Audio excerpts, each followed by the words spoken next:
A day in my life as unemployed.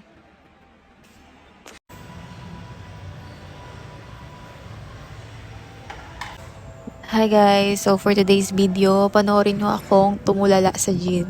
Yan, ganyan. Ay nako, nakakatamad. Ganito ba talaga pag wala ng pera? Kailangan ko na ata magbenta ng kidney.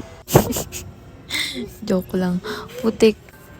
Alala ko na kanina magdadala ako ng pang-ipit ko sa buhok. Ngayon, itong gloves tuloy yung pinantali ko. Buisit. Ay, itutuloy ko pa ba to guys? O iiyak na lang ako dito. Kasi wala akong jowa. Nakakaiyak pala pag walang jowa eh. Joke lang. Okay lang naman maging single.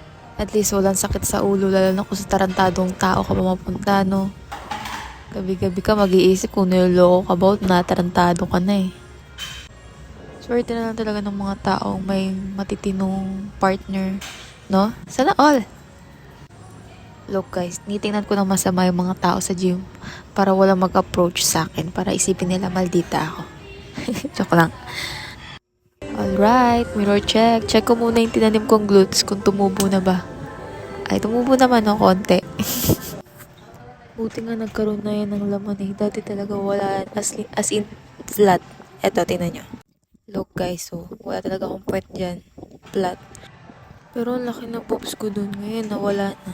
Kakabuhat. Pero okay lang yun. Ang importante malaki yung glutes. Kaya nag-chest workout ako. Putik na yan. I-workout ko na lang to kaysa umasa ko sa himala.